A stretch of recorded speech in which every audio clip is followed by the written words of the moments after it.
मनसि प्रतिष्ठिता मनो मे वाचि प्रतिष्ठितम्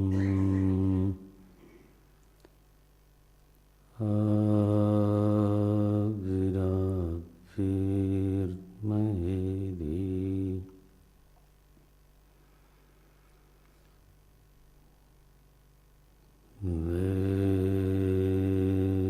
वेदस्य मानस्तः श्रुतं मे मा प्रहासीः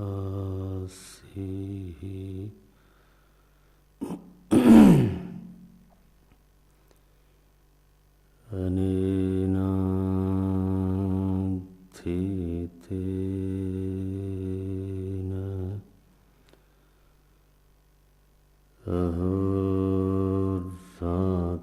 अहोरात्रान्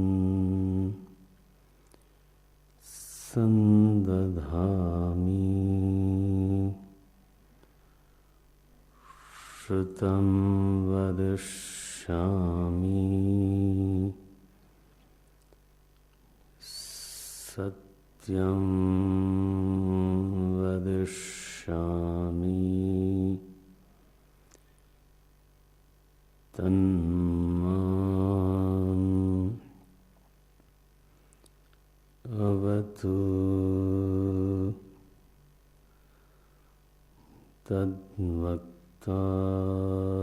तद्वक्तारमवतु अवतु माम्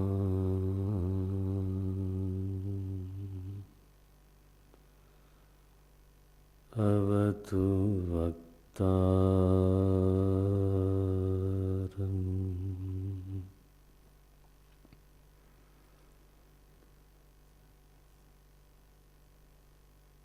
अवतु वक्तारम्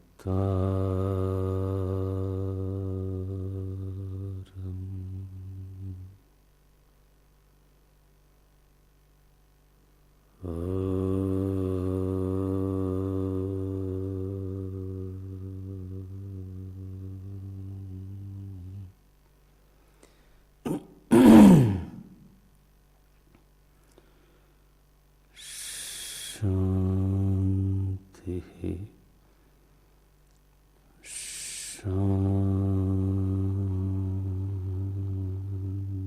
शान्तिः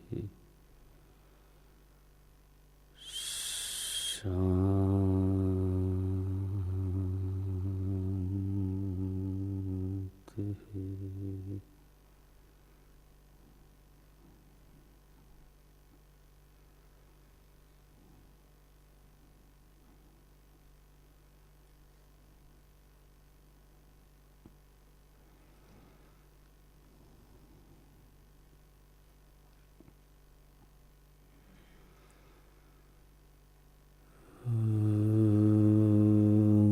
सहना भवतु सहनौ भुनक्तु सह वीर्यं करवावहै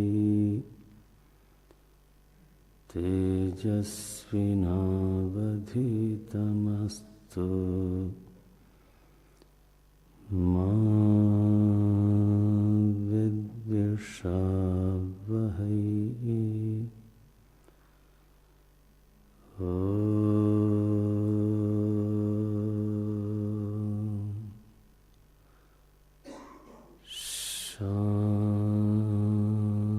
शान्तिः शान्तिः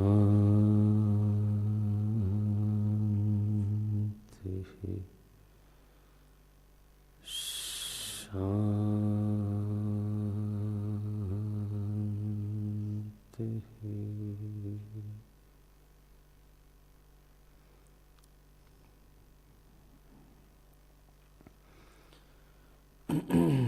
दूसरी वल्ली का पाठ करेंगे, दोहराइएगा। अन्यच्छ्रेयोऽन्यदुतैव प्रेयः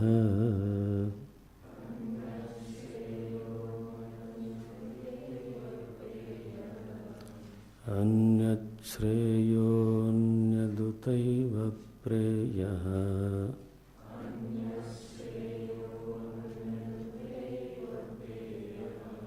ते उभे नानार्थे पुरुषगंसिनीतः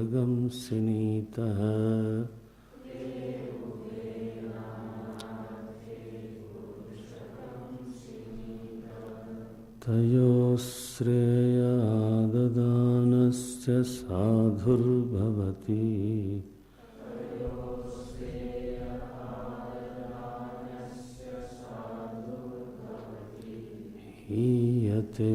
हीयतेऽर्थाद्य उप्रेयो वृणीते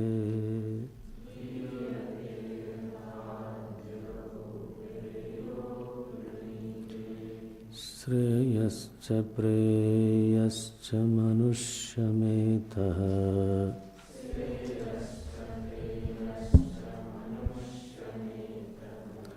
तौ सम्परीत्य विविनक्ति धीरः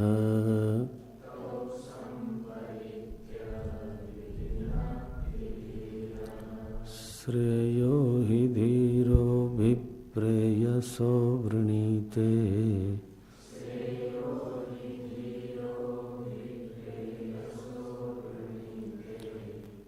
प्रेयो मन्दो योगक्षेमाद्वृणीते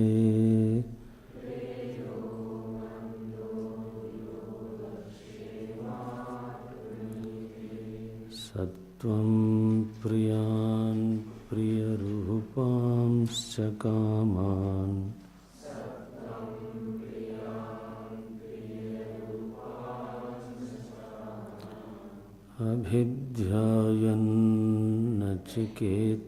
अभिध्यायन्नचिकेतोऽत्यस्राक्षी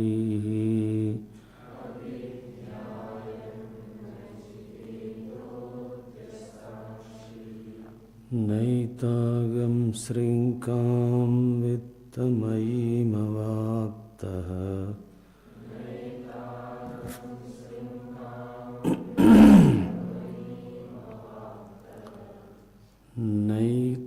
नैतागं श्रृङ्कां वित्तमयीमवाप्तः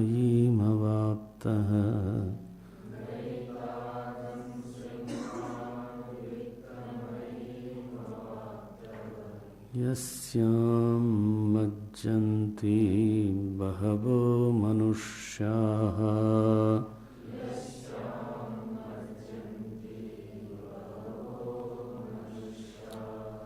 दूरमेते विपरीते विशुचि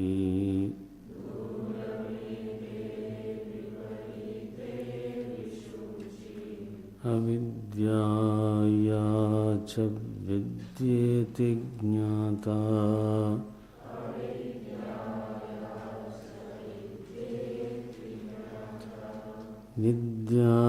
विद्याभीप्सिनं नचिकेतसं मन्ये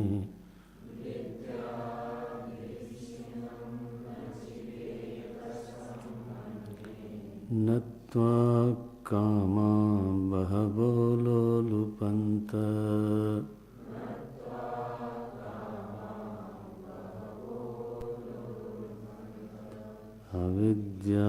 अविद्यायामन्तरे वर्तमानाः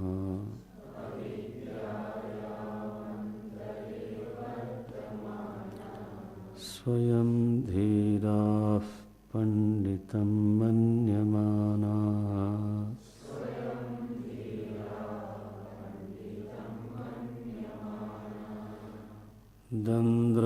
दन्द्रम्यमाणाः पर्यन्ति मूढा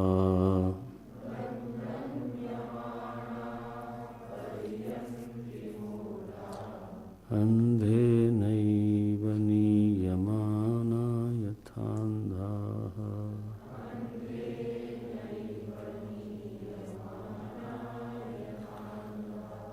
न साम्पराय प्रतिभाति बालम्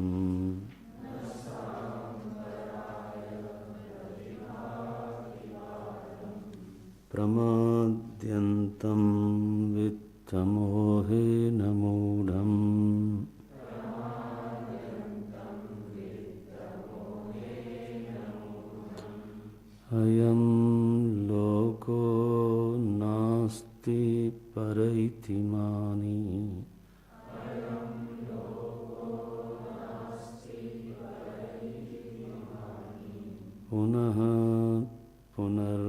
पुनर्वर्षमापद्यते मे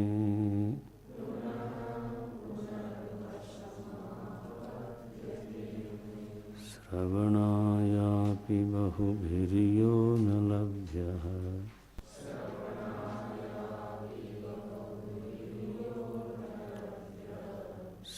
शृण्वन्तोऽपि बहवो यं न विद्युः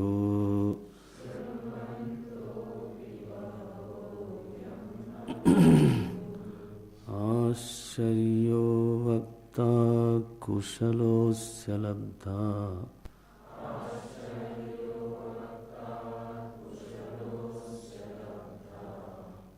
आश्चर्यो वक्ता कुशलोऽस्य लब्धा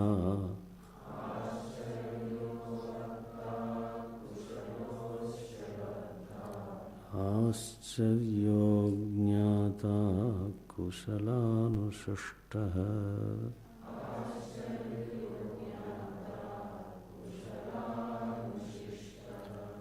न नरेणावरेण प्रोक्त एषः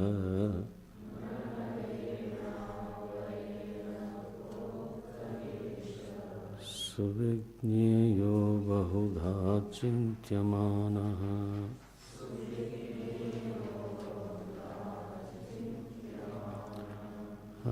अनन्यप्रोक्ते गतिरत्र नास्ति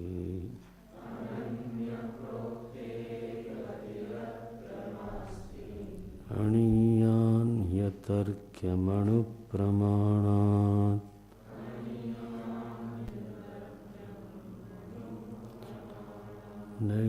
नैषातर्केण मतिरापनेया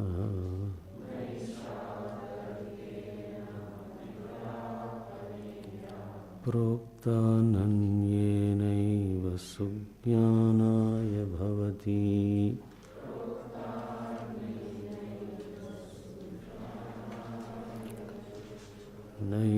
नैषातर्केण मतिरापनेया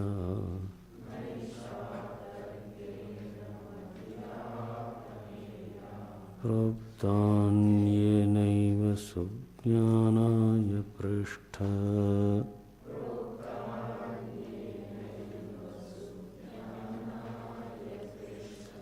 यां त्वमापः धृतिर्बतासि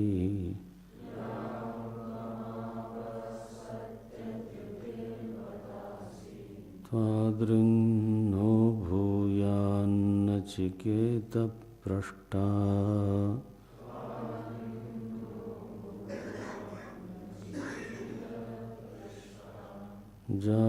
जानाम्यहं श्रीवधिरित्यनित्यम्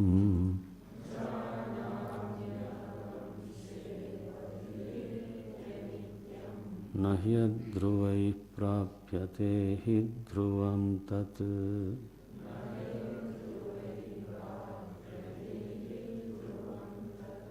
ततो मया नचिकेतश्चितोऽग्निः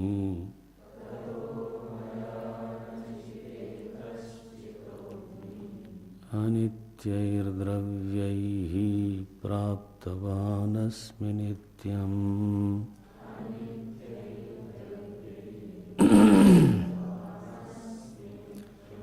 कामस्याप्तिं जगतः प्रतिष्ठाम्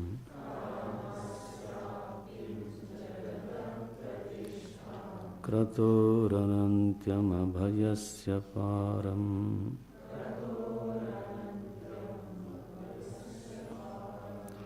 स्तोमं महदुर्गायं प्रतिष्ठाम्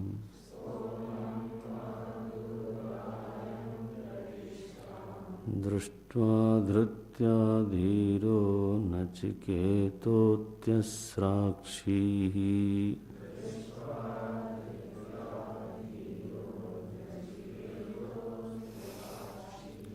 तं दुर्दर्शं गूढमनुप्रविष्टम्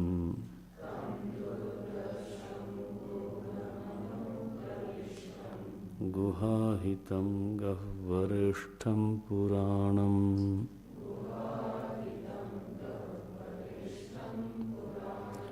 अध्यात्मयोगाधिगमेन देवम्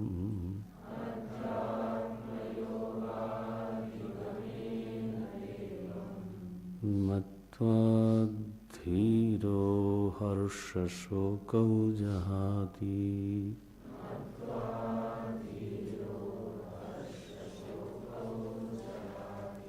एतत् श्रुत्वा सम्परिगृह्य मर्त्यः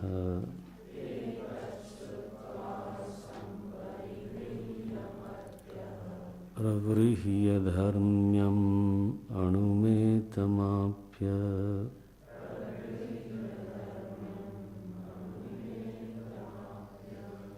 समोदते मोदनीयगं हि लब्ध्वा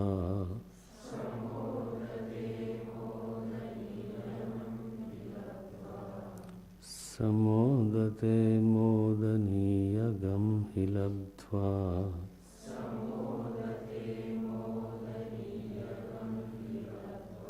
विवृतगं सद्मनचिकेतसं मन्ये।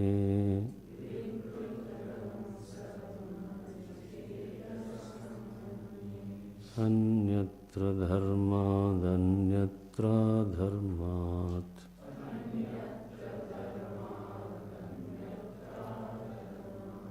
अन्यत्रास्मात् कृताकृतात्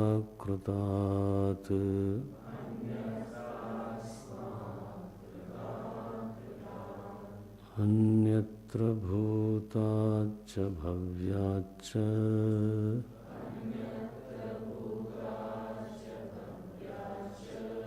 यत्तत् पश्यसि तद्वद।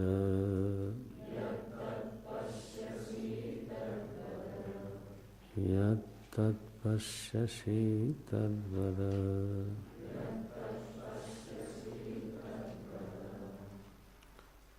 ओम।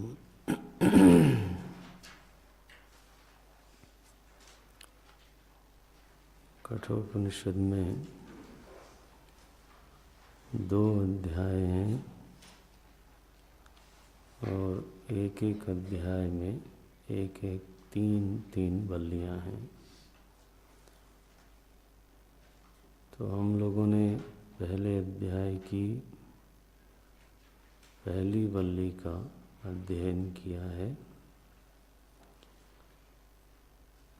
उस बल्ली को अधिकारी प्रकरण के नाम से लोग जानते हैं।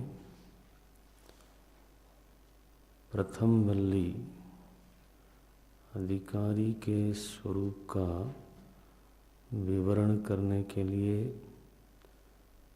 अधिकारी के व्यक्तित्व का निदर्शन कराने के लिए मानी जाती है। अधिकार का अर्थ योग्यता से समझना चाहिए। अधिकार का अर्थ सत्ता की दृष्टि से नहीं लेना है। माने एक व्यक्ति जो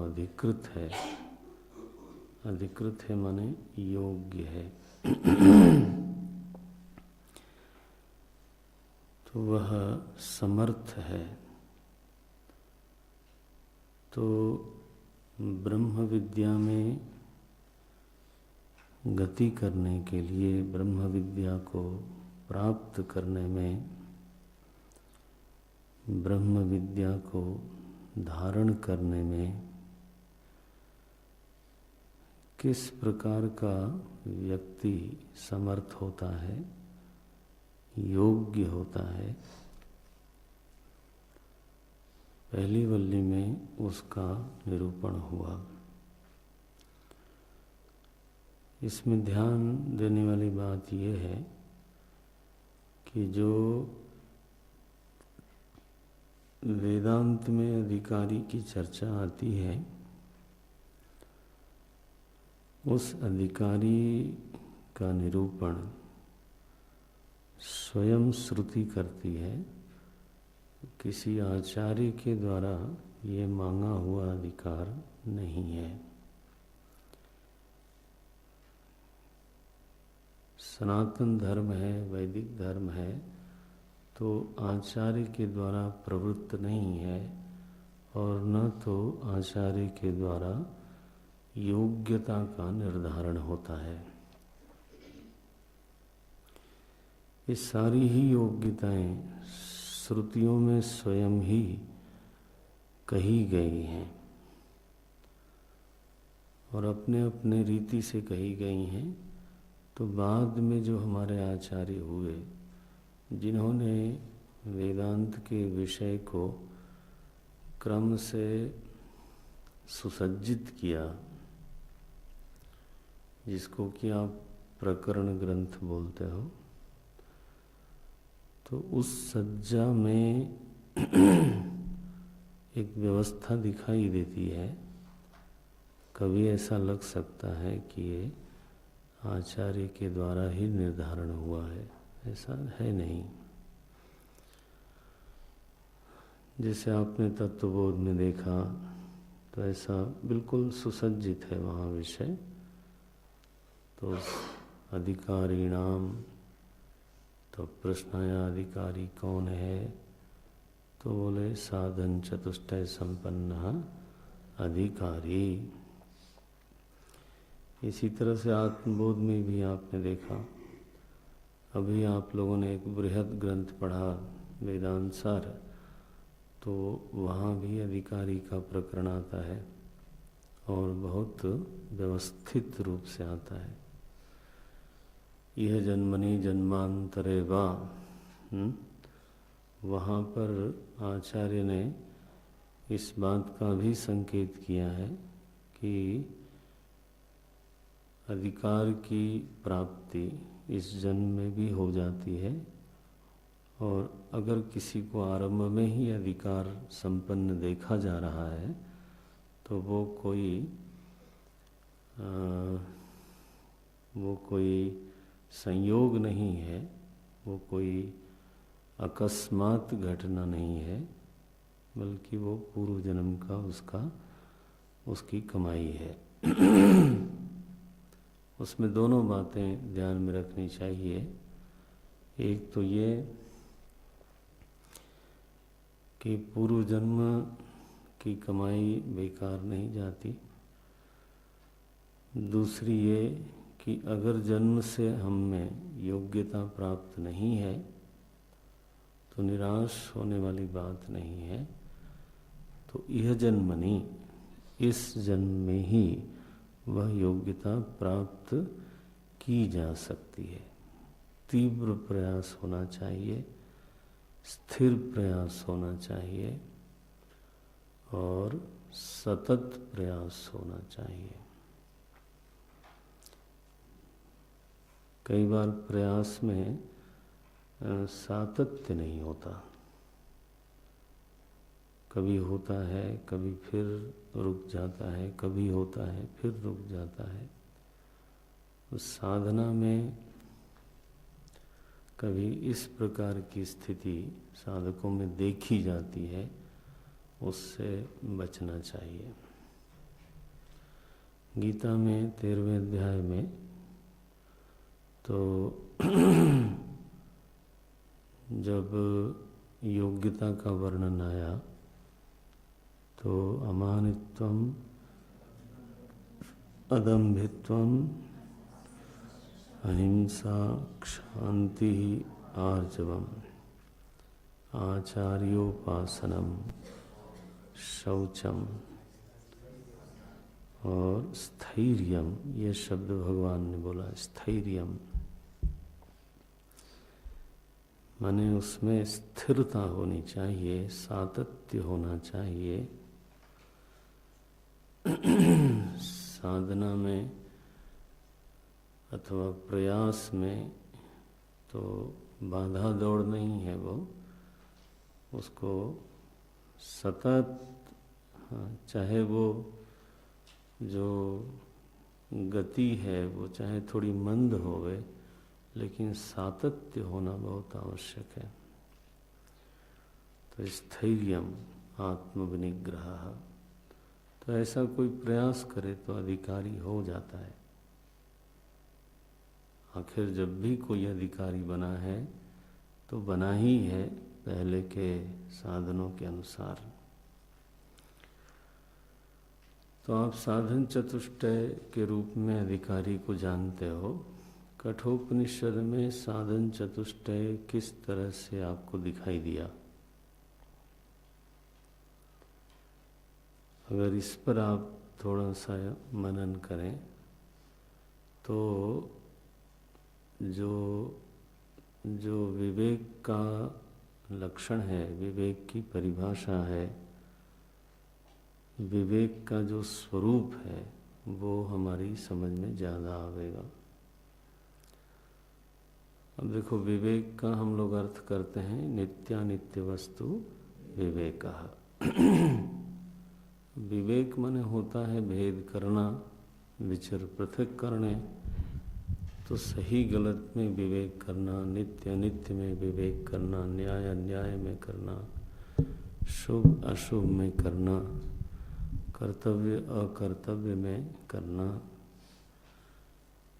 है। विवेक की जो आवश्यकता है वो निरंतर है, पल पल में है। क्या बोलना नहीं बोलना, कब बोलना नहीं बोलना। विवेक कोई ऐसी एक चीज़ नहीं है जो एक बार हो गई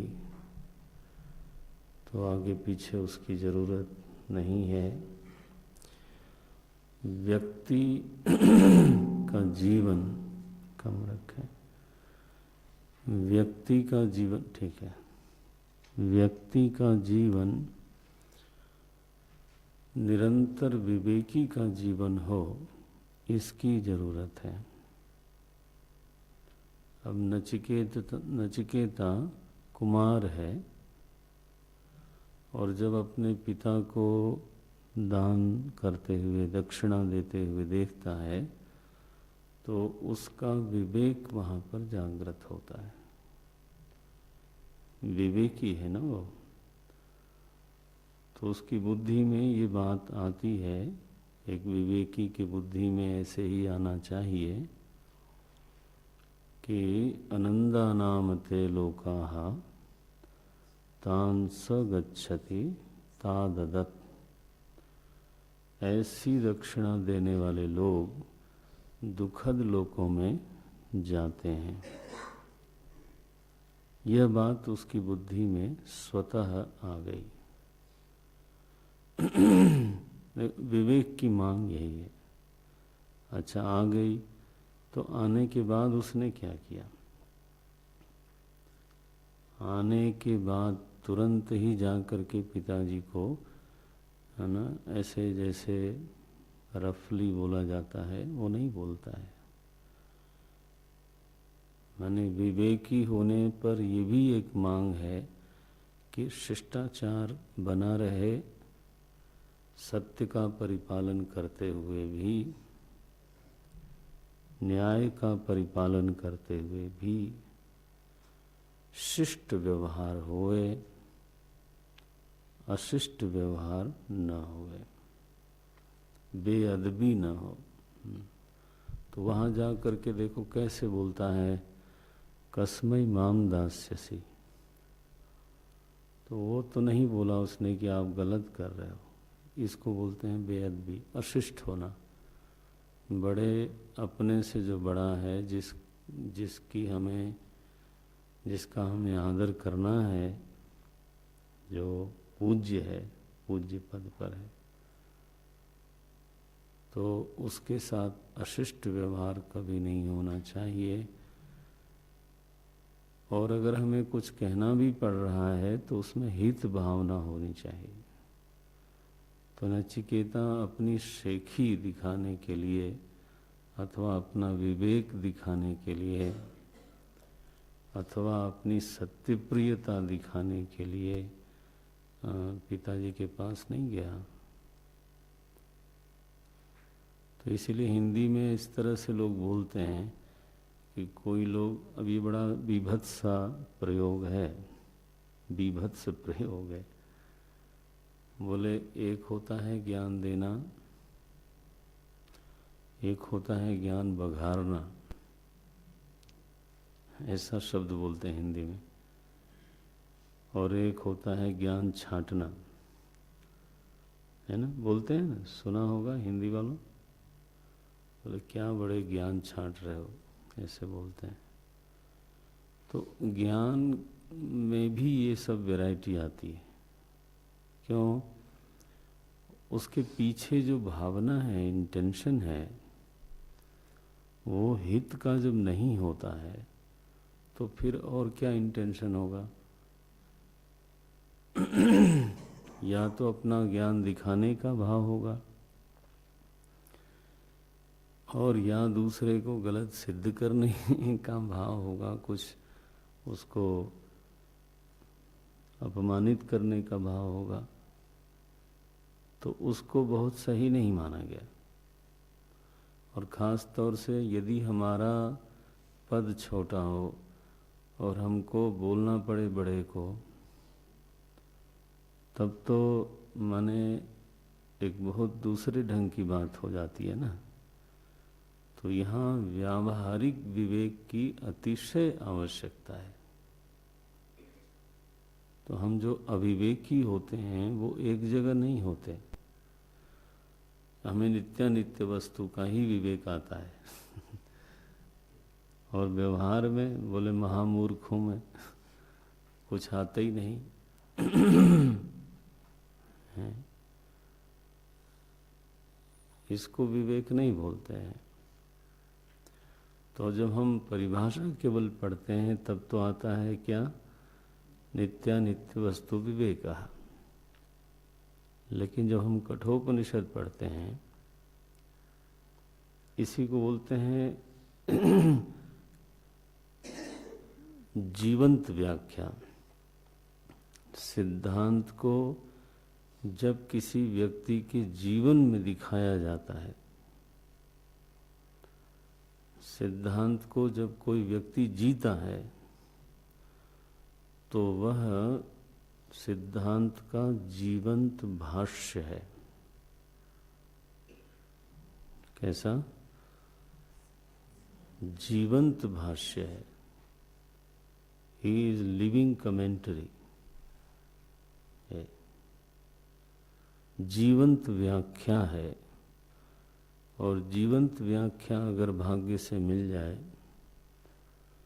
तो सिद्धांत के बहुत सारे पहलू हमारे सामने आते हैं जो केवल सिद्धांत पढ़ने से नहीं आते। ये समझ में आता है? तो रामायण जीवंत भाष्य है। अब पकड़ में आया? सिद्धांत का जीवंत भाष्य है रामायण, श्रीमद् भागवत, महाभारत। ईर्ष्या, प्रतिस्पर्धा, अभिमान क्या होता है इसका लक्षण बनाया जा सकता है, लेकिन दुर्योधन को सामने खड़ा कर दिया जाए तो व्याख्या हो गई। आया समझ में?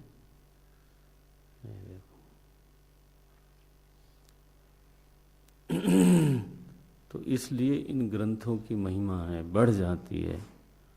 सिद्धांतों को समझने के पहले भी वो बिना कठिन किए चीज़ को समझा देते हैं, और सिद्धांत जो खूब समझा हुआ है उसके लिए ये ग्रंथ इतने सुंदर भाष्य लगते हैं कि वो उन्हीं में फिर रमता है। इसलिए भागवत के बारे में कहा गया कि निर्ग्रंथापि मुनयः, जो मुनि लोग ग्रंथ से अतीत हो गए, जिनकी ग्रंथियां कट गईं, वो लोग भी इसमें रमण करते हैं। तो इस रहस्य को जो लोग नहीं जानते, वंचित हैं वो लोग, वो कई बार इन ग्रंथों के प्रति उतना मूल्य भाव उनमें हैं नहीं होता, वो उनकी गलती है। खैर, ये तो आनुषंगिक विषय होने से बोल दिया मैंने, तो विवेकी शब्द पर रहें। अब नचिकेता का विवेक यह है कि जाके वो ऐसे शब्द की योजना करता है, सोचता है कि किस तरह से मुझे ये कहना है। तो तत कस्मै मां दास्यसीति द्वितीयम तृतीयम, ये तो निरंतर उसके व्यक्तित्व में विवेक दिखता है। जब वो बोलते हैं मृत्युवे त्वा ददामि, तो वो एकदम आवेश का जीवन नहीं है ना, विवेकी जीवन है। तो आवेश का जीवन होता तो यही कहता कि देखो मैं इनका हित करने गया था और पिताजी ने मुझे ऐसे बोल दिया ना, ऐसा नहीं करता वो।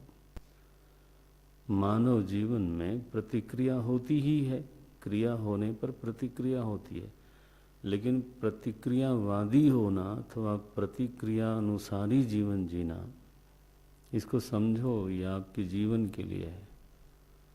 ये नहीं आएगा तो मैं क्या बताऊं आपको, पढ़े लिखे लोग दर दर भटकते हैं। ये विवेक नहीं आवे तो बस, तो ये विवेक पहले समझो आप। विवेकी होना सीखो। व्यवहार में प्रतिक्रियावादी होना बिल्कुल आपके हित में नहीं है।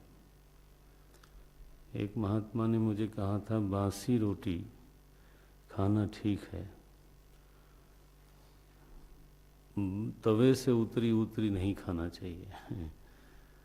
मैंने कहा ये क्या मतलब हुआ? बोलिए जो आवेशी लोग हैं ना, वो तवे से उतरी हुई रोटी खाते हैं, मुंह भी जल जाता है, हाथ भी जल जाता है। थोड़ा ठंडा करो उसको, थोड़ा खाने लायक बनाओ उसको, उस पर विचार करो थोड़ा सा, तब फिर उसका जो भी करना है करिए। बहुत बड़ी बात है जीवन में, हमने इसको सीखा, कोशिश किया, बहुत हित होता है जीवन में इससे। मैं देखता हूँ अच्छे भले व्यक्ति, समझदार, केवल इस दोष के कारण बहुत परेशानी का कारण बनता है, उनके लिए भी दूसरों के लिए भी।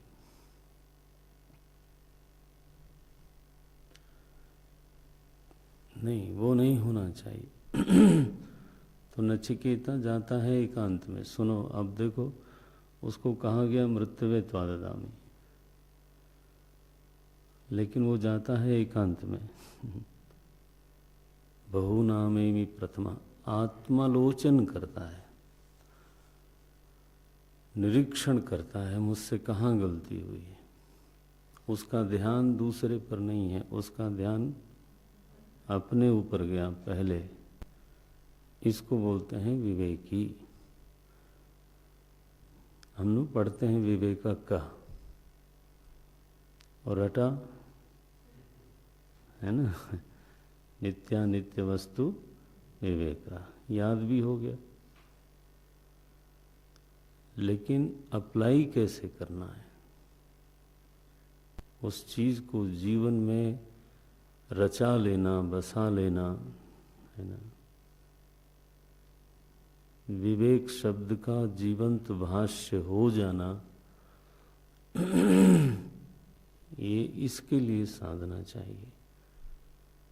इसमें समय लगता है, इसीलिए पढ़े पढ़े में भी बहुत अंतर होता है।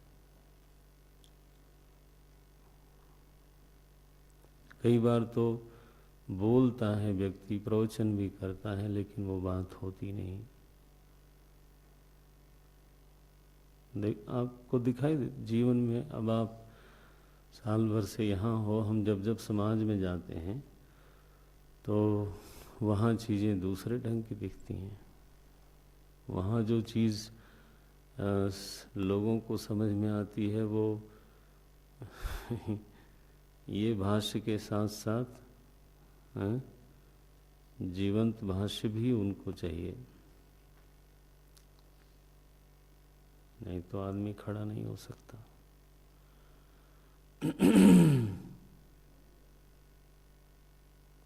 फिर पिताजी के पास जाता है आज्ञा लेने, और जब वो अधीर होते हैं तो उनको धीरज दिलाता है। अनुपश्य यथा पूर्वे प्रतिपश्य तथा परे, सस्यमिव मर्त्यः पच्यते सस्यमिवा जायते पुनः। ये अनित्यता का विवेक है। ये चला चली का खेल है, इसके लिए धर्म का त्याग क्यों किया जाए? आया पकड़ में आया? ये विवेकी जीवन है। ये साधन चतुष्टय को के एक जो अधिकार बताया गया है 4 में से, उसका आप दर्शन करो।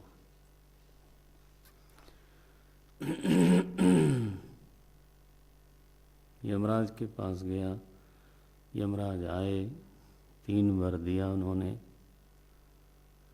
तो 3 वर दिया तो क्रम देखो, यहाँ फिर से विवेक की जरूरत है। जब वो मांगता है तो सबसे पहले क्या मांगता है?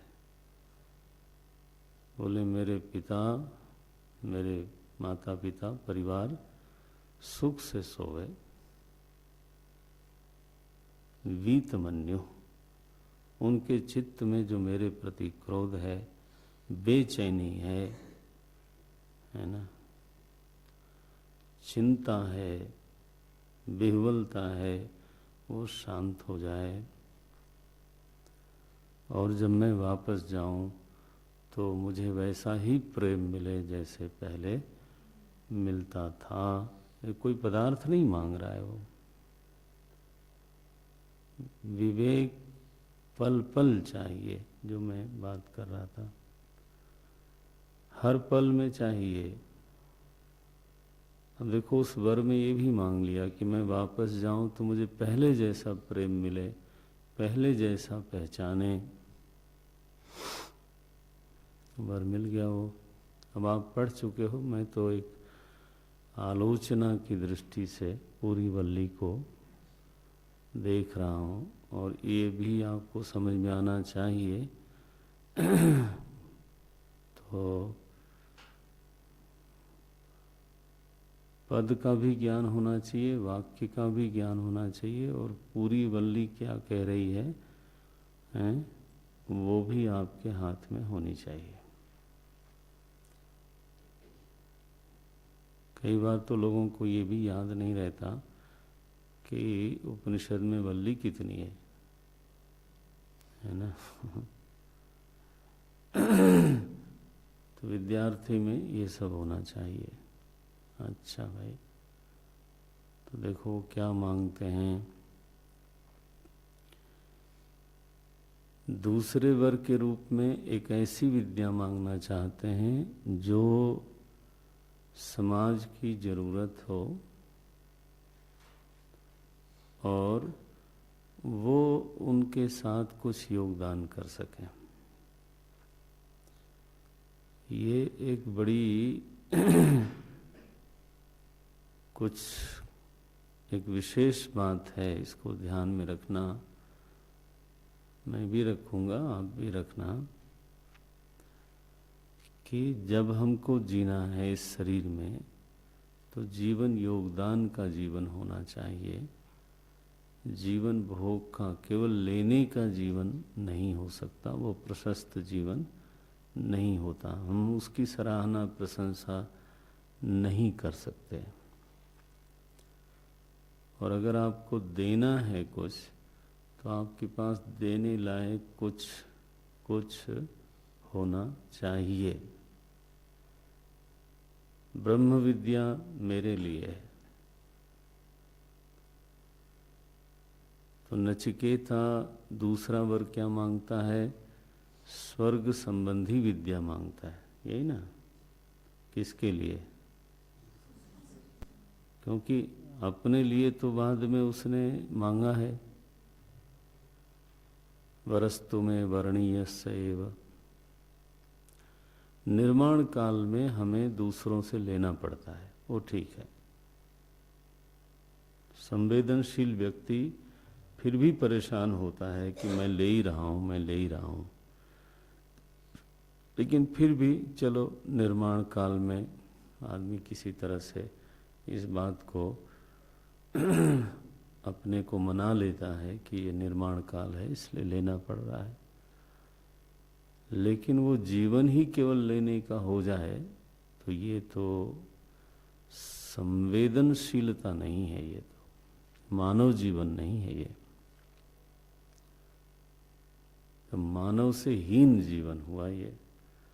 हमारे गुरुदेव इसलिए बोलते थे, live a life of A contributor and not a life of consumer.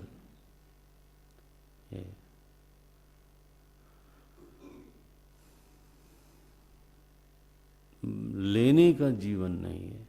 हमारी प्रतिज्ञा, चिन्मय मिशन की जो प्रतिज्ञा है उसमें ये शब्द आता है,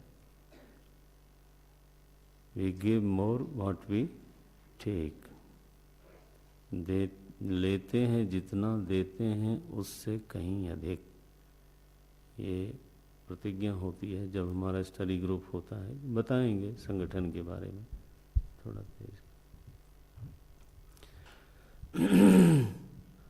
तो अग्नि विद्या वो लेता है बांटने के लिए। समाज को सुख चाहिए, समाज को शोभन परिस्थिति चाहिए, तो शोभनतम परिस्थिति की प्राप्ति का उपाय क्या है, वो अपनी जेब में रखता है नचिकेता। इसलिए कि लोगों को बताया जा सके कि जो आप शोभन परिस्थिति चाहते हो उसका तरीका ये है, और अगर इस तरीके का पालन करो तो आपको शोभनतम परिस्थिति प्राप्त हो सकती है।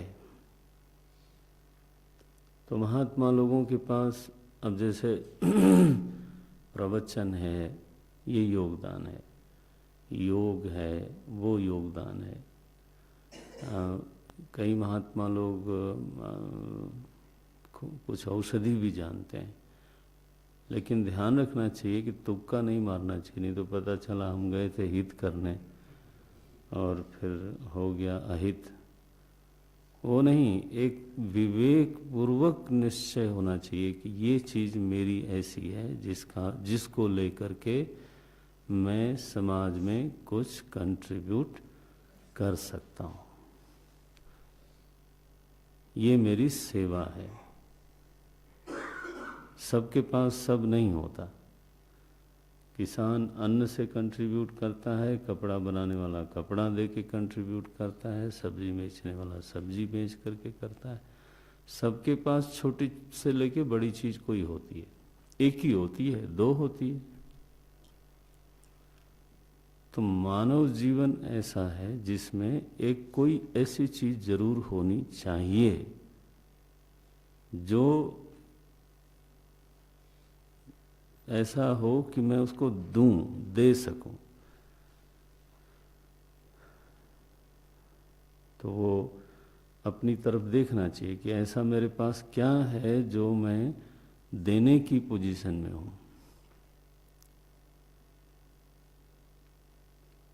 और जब वो ऐसी चीज़ न मिले तो फिर ऐसी चीज़ पाने का प्रयास होना चाहिए, साधना होनी चाहिए।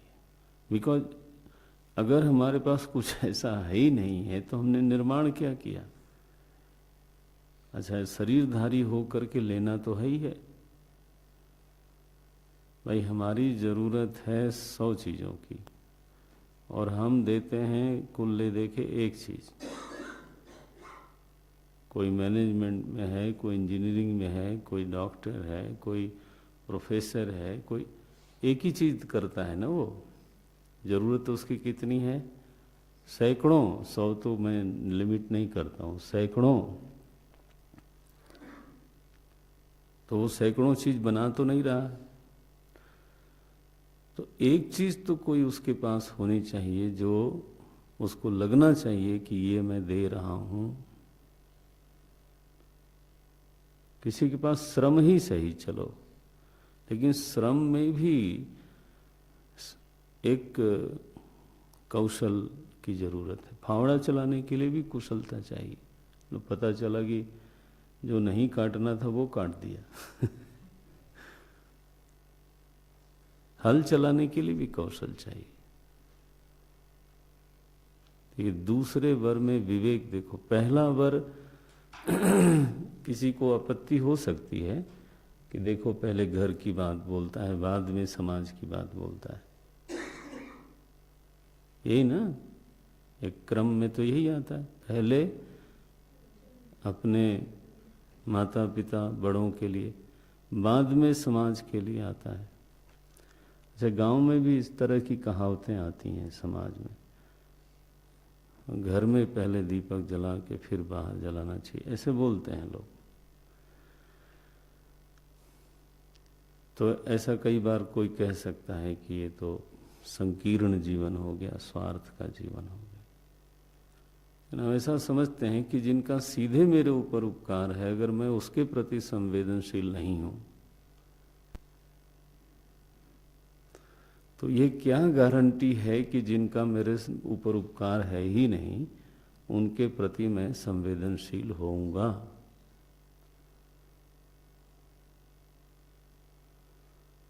और बिना संवेदना के उपकार करने का जो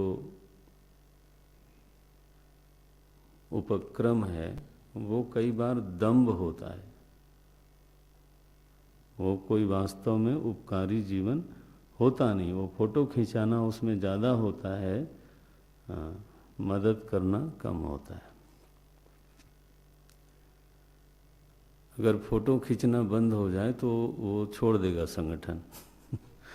हाँ, अखबार में नाम निकलना बंद हो जाए, पत्रिका में नाम निकलना बंद हो जाए, लोग अप्रिशिएट करना कम कर दें। अरे महाराज क्या बताऊं, हम खुदे पत्रिका निकालते हैं इसलिए कि और तो कोई मेरा फोटो छापेगा नहीं।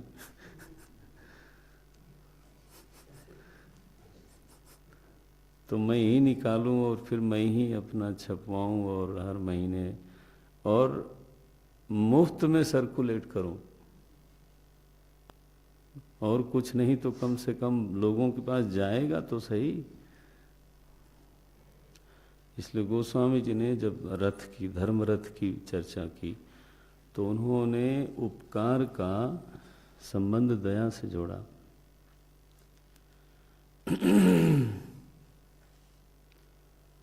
दया के बिना जो उपकार है ना, परहित है, वो अब आप सोच लो क्या होगा।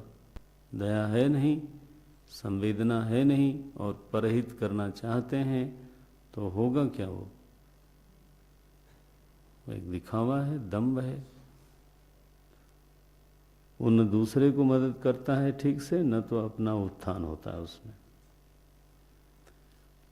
तो ये क्रम ठीक है अगर ठीक तरीके से देख। हाँ, परिवार में आसक्त होकर के समाज की कोई चिंता नहीं करना, ये गलत है। परिवार में हम बिल्कुल ही संकीर्ण हो जाएं और परिवार के हित के लिए समाज को नोच डालें, ये गलत है। न केवल समाज की लोग उपेक्षा कर बैठते हैं, बल्कि समाज के साथ एक तरह का अपकार करते हैं, समाज का शोषण करते हैं, उसके साथ घात करते हैं। तो वो गलत है। ऐसा परिवार प्रेम गलत है। लेकिन परिवार प्रेम ही गलत है, ये बात कहाँ से आ गई? ये किस शास्त्र में लिखी है?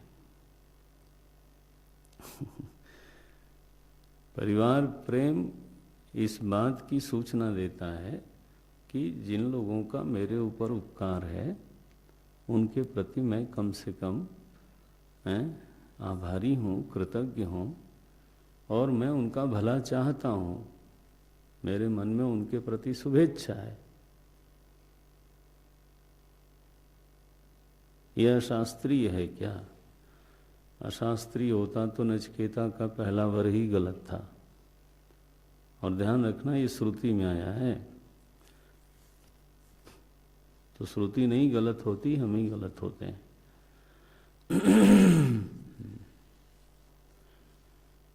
तो मेरे ख्याल से मैं क्लियर हूँ बोलने में।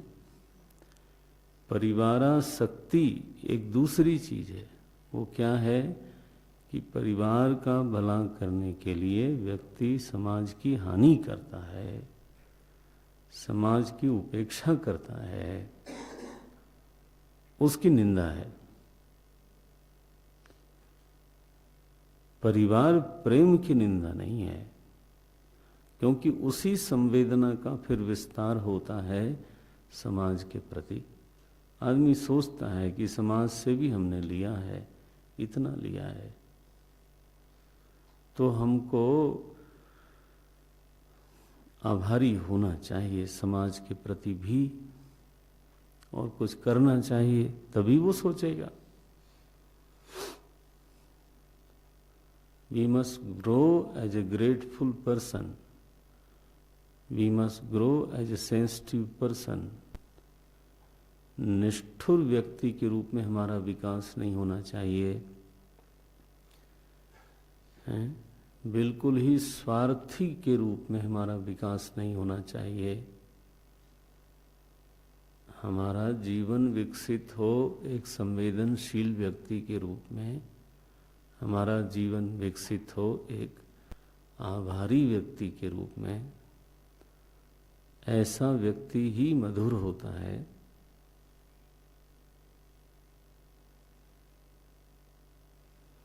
नहीं तो जीवन में मधुरता नहीं होती। वो आदमी अकेला पड़ा रहता है, उसका चित्त कभी खिलता नहीं है, दबा दबा रहता है।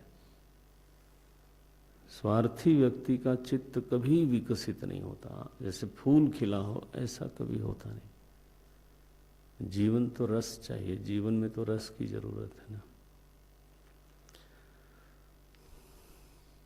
सो यहाँ फिर से विवेक की जरूरत है कि अगर वर भी मांगने की बात आई तो पहले और बाद का क्रम कौन तय करेगा? विवेक। विवेक पहले ये, फिर ये। तीसरे क्रम में फिर नारायण अपना वर मांगते हैं, और जब अपना वर मांगते हैं 20वें श्लोक में आते हैं, ये यम प्रेते विचिकित्सा मनुष्य अस्तित्ये नायम अस्तीति चैके एतद् विद्यामनुशिष्टस्त्वयाहं वराणामेष वरस्तृतीयः। देखो, यह जो वर है वो उनका चुनाव है, उनके विवेक की एक तरह से पराकाष्ठा है। तो एक हुआ व्यावहारिक विवेक, जो पल पल में जिसकी जरूरत है। एक हुआ लक्ष्य के विषय में विवेक। चुनाव है कि मुझे क्या चाहिए। बोले मैं तो एक चीज के बारे में बिल्कुल स्पष्ट होना चाहता हूं। एतद् विद्याम अनुशिष्टस्त्वया अहम, त्वया अनुशिष्टः अहम एतद् विद्याम। ये क्रम है। नारायण। इसलिए भाष्यकार ने नचिकेता को प्रणाम किया। ऐसा पढ़ा ना आप लोगों ने, नचिकेत से ऐसा विवेकी कोई व्यक्ति हो, संवेदनशील व्यक्ति हो, मधुर व्यक्ति हो, माने ऐसा जीवंत भाष्य है, दुर्लभ है, मिलता नहीं। वेदांत का अधिकारी कोई ऐसा डल व्यक्ति थोड़ा होता है।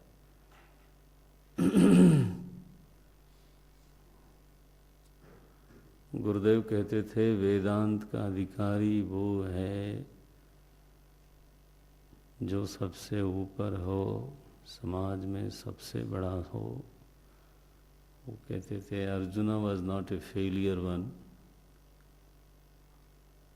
He was the most successful person in the society. He was the hero of the society, excelled in his chosen area.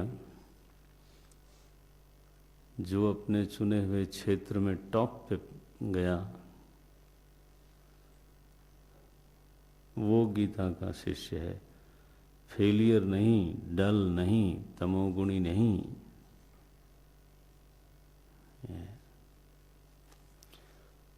तो यदि पहले के जन्म में नहीं है, मानो हमारा आरंभ बिंदु उस लेवल पे नहीं भी हो, तो मैं वेदांत सार का इसीलिए रेफरेंस दे रहा हूँ, यह जन्म नहीं, तो फिर प्रयास होना चाहिए कि फिर इस जन्म में हमारे प्रयास में विवेक हो और सातत्य हो और निरंतरता। क्यों नहीं होगा? आफ्टर ऑल जो भी हुआ है वो सबके सब जीव ही थे।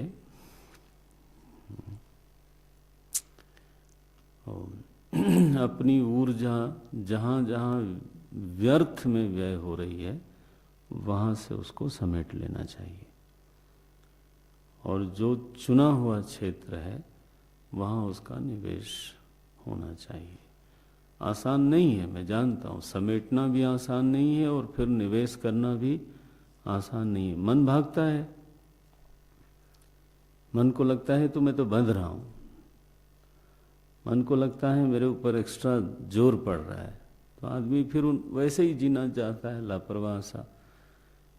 नहीं, वो तो फिर साधना नहीं हुई।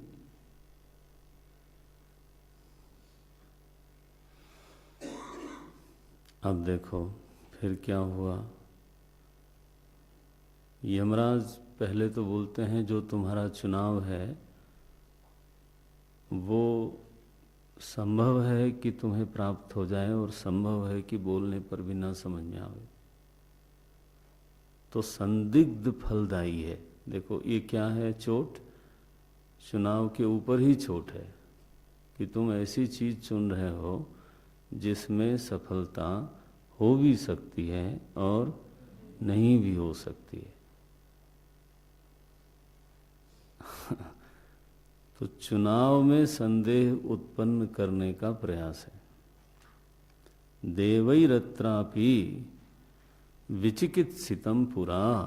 अरे बोले तुम्हारी क्या औकात है, देवता लोग भी इसमें शंका करते हैं। नहीं सुविज्ञेय मात्थ, नचिकेता कहता है आप तो खुद ही कह रहे हो कि ये बहुत सुविज्ञेय नहीं है। यमराज ने यही कहा।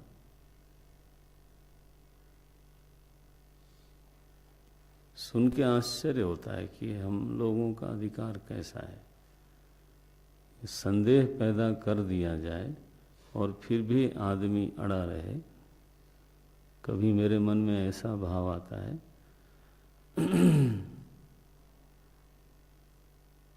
कि जैसे मानो कोई रोग हो गया और ऑपरेशन कराना जरूरी है और डॉक्टर बोल दे कि चांसेस आर 50-50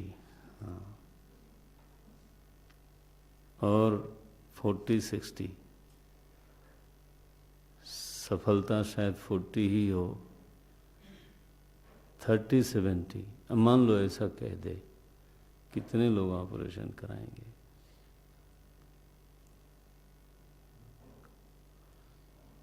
कब कराएंगे? जब लगेगा कि anyway I am going to die, तो why can't we take a chance. तो किसी भी तरह से अब मृत्यु होनी ही है तो चांस लेना चाहिए। जब ऐसा विचार आता है तब व्यक्ति डॉक्टर के ऐसा कहने पर भी ऑपरेशन टेबल पे जाना चाहता है। समझ में आता है? इसका मतलब है कि जब व्यक्ति को ये लगता है कि मैं विकल्प रहित हूँ, I am optionless, I have no other option, only then ही goes to the operation table. कब? जब उसमें संदेह पैदा हो गया, इवन देन वो जाएगा। तो नचिकेता की मनस्थिति को आप समझिए। उसको ये बोध है कि मेरे पास और कोई विकल्प नहीं है। इसको विवेक बोलते हैं कि ये वर मान लो संदिग्ध है, मान लिया, लेकिन कम से कम संदिग्ध तो है, दूसरा तो विकल्प मेरे पास कोई है ही नहीं। आया पकड़ में नचिकेता की मनोवृत्ति क्या है? वो कहता है मान लो कि ये वर नहीं लूं मैं, तो मेरे पास है क्या फिर? क्या स्वर्ग में जाने से या ये इमा रामाह इनके साथ रमण करने से क्या मेरा समाधान हो जाएगा क्या? तो समाधान की कोई और जगह नहीं दिखाई देती। What a beauty, what a feeling. I am optionless. जब अध्यात्म किसी व्यक्ति का विकल्प रहित चुनाव हो जाए,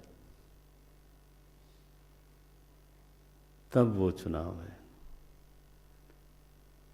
और जब उसको 15 चीजें दुनिया में दिखाई देती हैं, मूंगफली भी समाधान दिखती है ना? ऐसे लोग हैं जो इस भूमिका में हैं। उनको हर छोटी मोटी चीज जो है ना समाधान दिखती है, और उछलता रहता है मन उनका, ये कर लेता हूँ, वो कर लेता हूँ।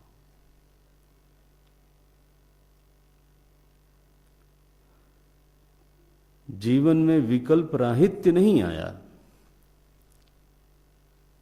वरण कोई हंसी बच्चों का खेल है क्या? वरण का मतलब है विकल्पहीनता। विकल्प राहित्य स्थिति में मन पहुंच जाए। मन पहुंच जाए माने कि आवेश में, विवेक से। तो मैं अभी केवल एक विवेक शब्द पे ही बोल रहा हूं। आपने नित्यानित्य वस्तु विवेक पढ़ा है, तत्वबोध से शुरू किया, हम ही ने पढ़ाया। अब जरा इस रूप में देख लो आप, विवेक की परिभाषा क्या होती है। नारायण।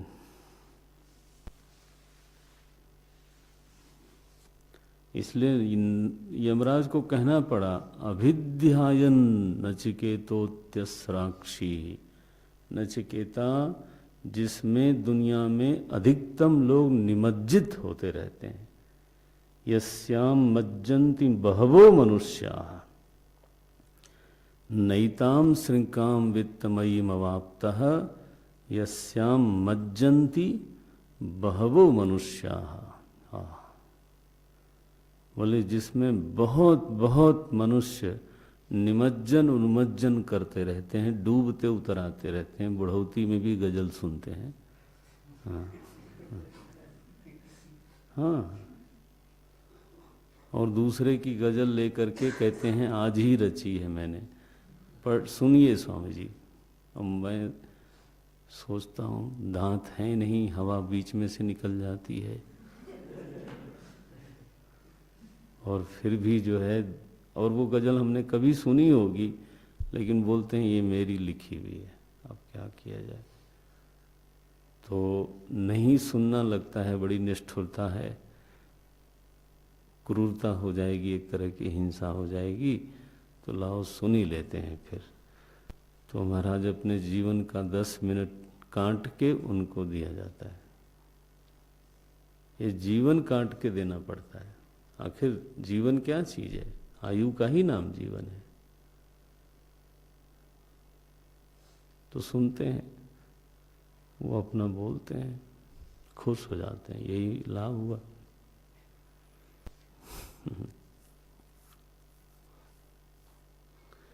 यस्याम मज्जन्ति बहवो मनुष्याः हे नचिकेता अभिध्यायन, अभिध्यायन माने विचार करके, विवेक करके, अत्यस्राक्षी, तुमने उसकी ओर से मुंह फेर लिया, छोड़ दिया उसको।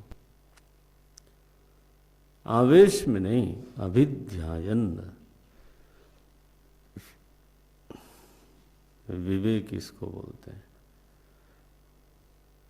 वरस्तु में वरणीयस्यैव, वरस्तु में वरणीयस्यैव, क्योंकि विकल्प राहित्य है। सो नचिकेता का चुनाव जिस तरह से विकल्प रहित है, वैसा ही चुनाव अर्जुन का है। ध्यान रखना इसको। वो उसी तरह से बोलता है, नहीं प्रपश्यामि ममापनुद्यात् यच्छोकमुच्छोषणम् इंद्रियाणाम।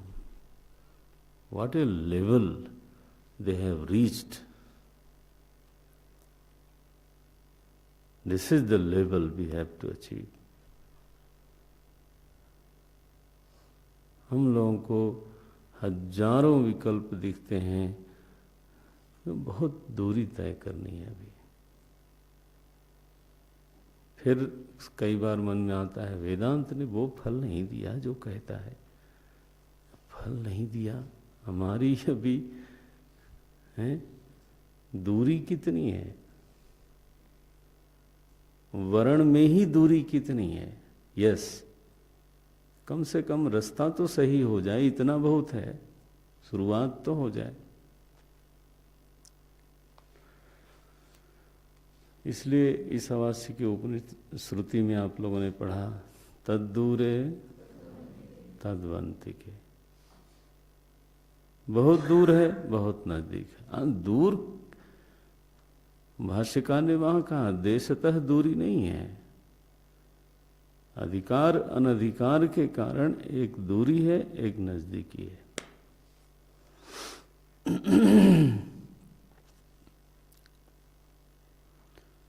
यस्याम मज्जन्ति भावो मनुष्या। इस तरह से पहली वल्ली में हमने विवेक को संक्षेप में देखने का प्रयास किया। आगे थोड़ा और साधनों की भी चर्चा करेंगे। इस तरह से भी आपको सीखना है। ओम ओम।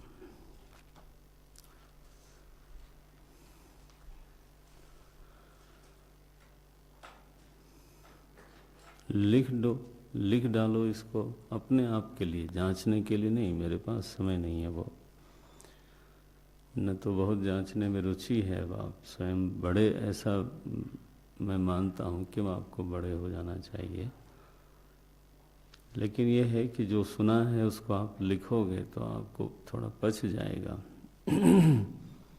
थोड़ा याद हो जाएगा। संक्षेप में लिख लो।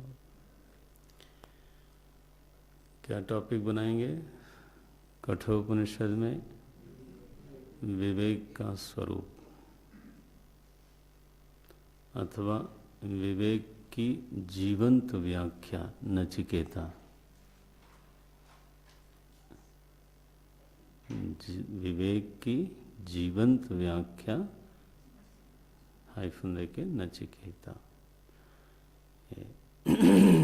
ओम ओम पूर्णमदः पूर्णमिदं पूर्णात् पूर्णमुदच्यते पूर्णस्य पूर्णमादाय पूर्णमेवावशिष्यते। ओम शांति शांति शांति। हरि ओम श्री गुरुभ्यो नमः। हरि ओम।